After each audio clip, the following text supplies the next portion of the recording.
Brought to you by Musufing of Musukando Enterprise.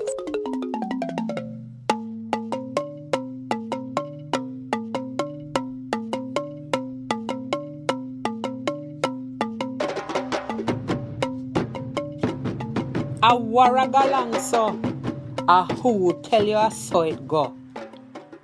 At the very least, a 2,000 years strong, see we a walk pon them ya British Highland.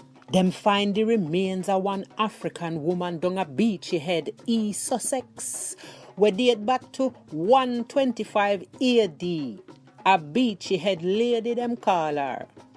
Them find another North African woman remains in a York, where date back to Roman times.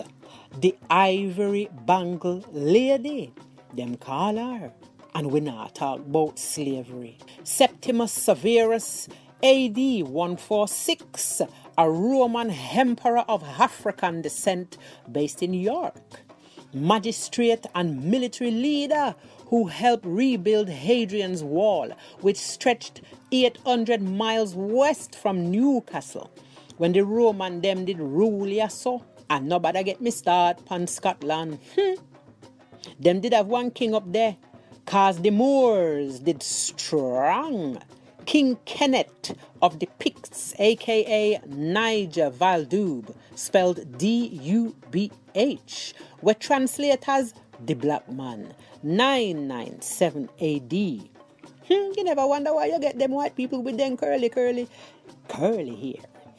Court musician from Africa, John Blank, 1511 did blow him trumpet in the court of Henry VII and Henry VIII. Yes. 1596, Queen Elizabeth sent letter to the Lord Mayor of London to give permission to deport the swelling numbers of blackamoors from this land.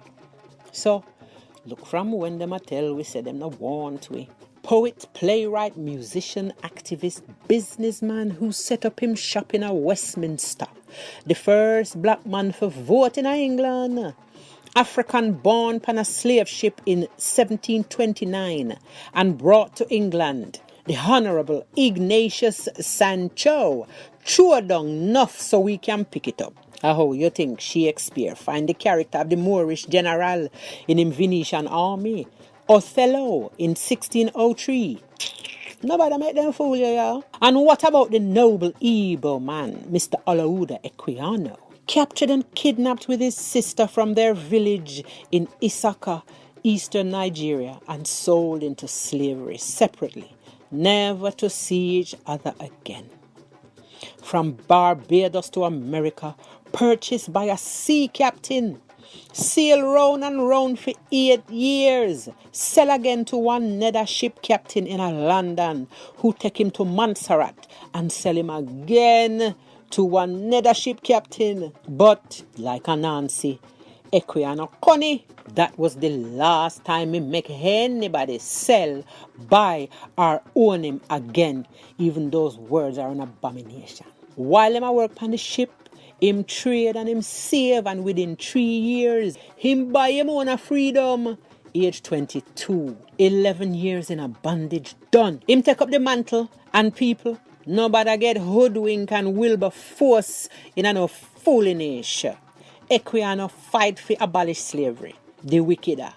Him write him book and tell him story pan for him terms.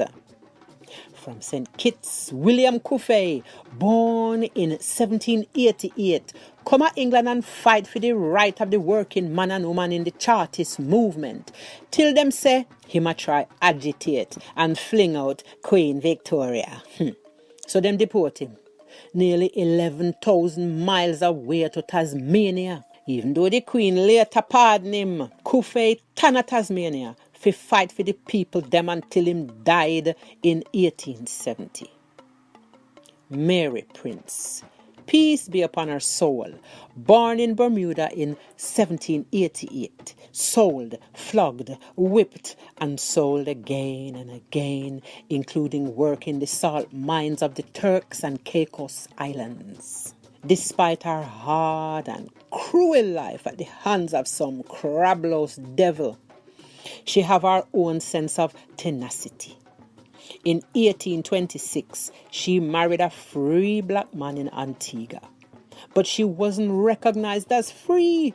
So the damn wicked devil them take her to London, and in 1828, she ran away from them forever to the Moravian Mission House, Hatton Gardens, London, an anti-slavery house where she take her writing skills and write her book about her experience.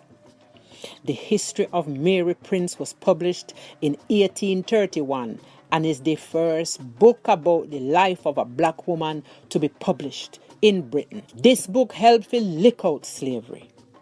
Oh, and born in New York before slavery was abolished, this man came to England and worked across Europe to pursue his dream of acting.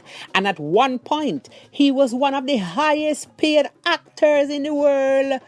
Honorable Ira Aldridge, born in 1807. He started to perform in England 1825.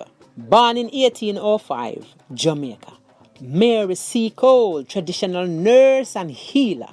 And long before Miss Naomi Campbell, from Jamaica, came Fanny Eaton, born in 1835. She was a famous model for many artists. John Edmonston, born in Guyana, worked in Scotland as a famous taxidermist. Yes, I could go on and on and on. I finish as I started. A waragalang so. Go find out for yourself how the thing go.